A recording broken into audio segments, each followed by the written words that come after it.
Hello and welcome back to this Wednesday on Crypt. My God, the market's going down again. But you know what? We're just riding this wave, and we'll just have to see how Bitcoin continues to play out in Q4, Q1 of this year as rate cuts begin to look more real. Lately, I've been talking a lot about stablecoins. They've all really been around centralized issuers, the Genius Bill, things of that nature. But I want to talk today about one on Bitcoin that I find to be really interesting. Let's dive right in.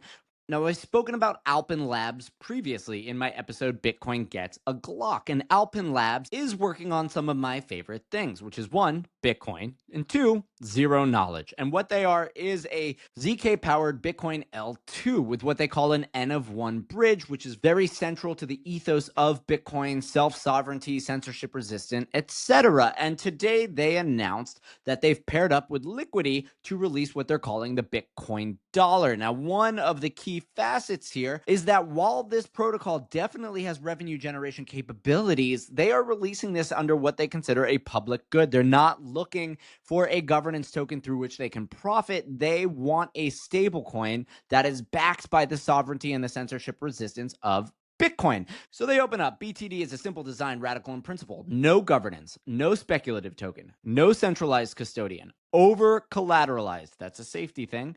Real yield, immutable at deployment. Place BTC as collateral, set your interest rate, mint BTD. Now let's talk about a couple things here and unpack them. I've been discussing so much about USDC, about Tether, and of course they have second order effects, which would be tempo and plasma. Let's recall the Genius Bill that just recently passed allows stablecoin issuers to take in a single dollar of actual fiat currency, issue $1 of a stablecoin, take all of those dollars that they have in reserve, buy UST builds, and capture that yield. That is how these businesses are operating. So these businesses in many ways are just hoovering up this free value, this risk-free rate of UST bills. One of the knock-on effects of this is that if we're looking at Bitcoin as a mechanism to deconstruct the fiat regime, I mean, stablecoins are actually only bolstering that, right? And look, I can reference Reuters right here. Obviously, I've talked about the power of stablecoins in defending the hegemony of the US dollar. This is, of course, directly in contrast with the Bitcoin narrative, which is that fuck the US dollar, fuck the fiat system. However, we can see that stablecoin issuers are key buyers of Treasury amid huge supplies. Demand for stablecoin surges amongst banks. Paxos says Tether, Circle, lead stablecoin market valued $256 billion. Of course, Forbes writes here why stablecoin issuers could displace Japan and China as the biggest buyer of US securities. So all of this is just to come back to that narrative. If crypto was truly designed to compete against the fiat system, well, these stablecoins and their issuers are acting against that goal. Now back to the BTD. One of the biggest concerns around these centralized stablecoin issuers like Circle and Tether is that they are not censorship resistant. They are fully censorable monies. Let's say you do something with those stablecoins, you enter a protocol that they don't like, they believe that you've committed a nefarious act of crime, well, they can indeed freeze those coins and even claw them back. So that does mean that if we're big on stablecoins and we go into some sort of yield-bearing DeFi protocol and suddenly they decide, hey, we don't like this, or North Korean money enters without any concern of the protocol itself, they could theoretically freeze all assets involved. And that becomes very scary if we're talking about your savings and your holdings and obviously your retirement. So that is where this no centralized custodian comes into play. Basically, this BTD product doesn't have anyone holding it. It's all on chain. It has no governance, so the code as launched is the way it is. And of course, immutable at deployment means that once it's launched, it is full go. There is no backdoor. There is no multi-sig address. So why build another stablecoin? Well, most stablecoins today are centrally issued, custodial, and perpetuate the fiat debt system, just as I described. Such centralized stablecoins and their derivative expose users to risk of censorship, seizure, and insolvency. So that's basically what I just added here. Now they're partnering with Liquity, which is a major platform for stablecoins, for taking out loans and monetizing into stable assets some of these highly volatile speculative positions that people hold. So it's a pretty interesting protocol if you are looking to grow a yield-bearing product. And I can even see here my friends Asymmetry Finance, which do offer really good yield based on the Curve ecosystem, are a Liquity fork. And the agenda here, just as DAI did before, is to launch this asset Bold, a truly decentralized stablecoin. And let's remember, DAI was going for the decentralized decentralized stablecoin.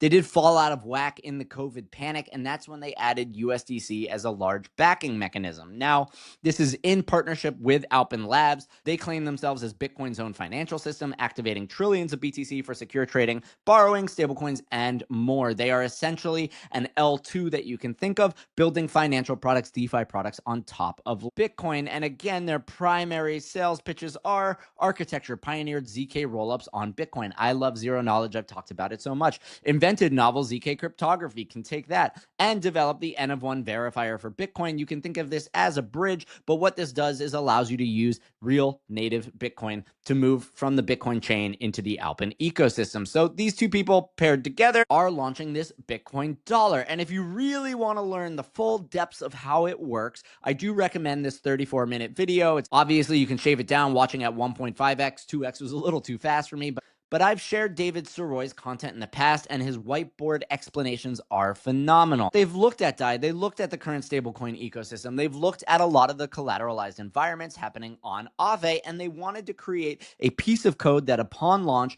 would allow users to borrow against their Bitcoin, that would allow users to set their own rates or take on their own risk, to create a safety pool where, should any of these positions default or become liquidated, that there is a capital pool ready to purchase these assets without going to auction. So the goal here is to create a coin that anybody can borrow against. It's worth $1. It is stable in that function. The collateral will always be Bitcoin. The way that the system moves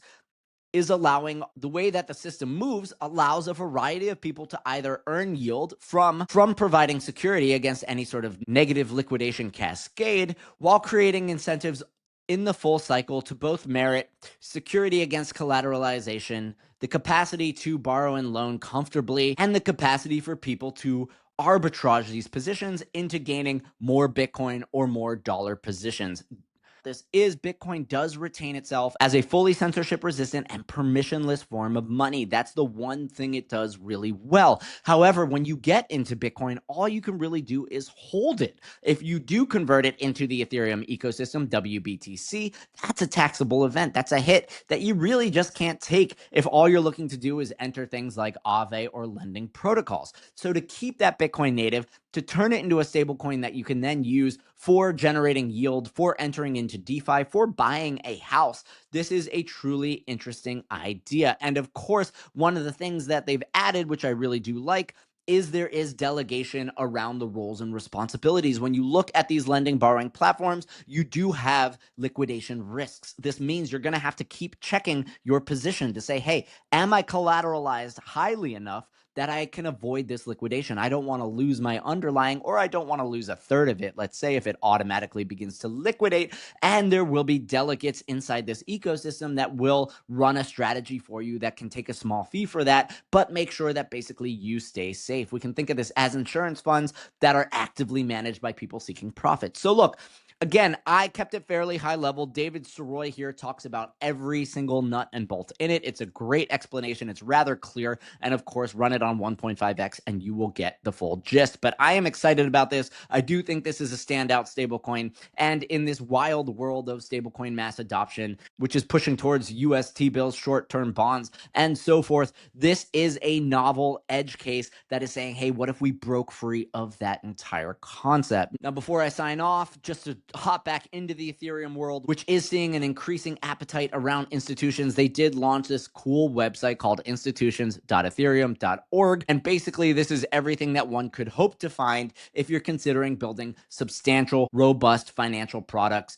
on top of Ethereum. And we've just got some amazing statistics, 10.2 years of uninterrupted uptime and liveness. That includes going from the proof of work to proof of stake shift. That was a major achievement. 1 million validators. Talk about decentralization. That's awesome. Obviously, you've got some financial numbers here that are pretty clear. And if you want to learn more about RWAs, DeFi, privacy and compliance, the L2 ecosystem, they have just set up a really beautiful hub for pulling that data. So I do think this is just just a smart move to say, hey, if you're curious, if you're out there, if you're using an LLM to pull web-based content, I mean, one of the key things in this new LLM SEO world is to simply create a dedicated website and fill it with text. Remember, LLMs are not scouring video yet. They're not scouring podcasts. They are looking at text. And this is a great resource. Guys, everything I referenced today is in my sources section. So if you do want to go watch that David Seroy video, go to my YouTube, go into the description and find it in the bottom under sources. With that being said, don't overlever, stay safe. Give me a like and a follow because it would mean everything to me. And as always, I'll see you tomorrow.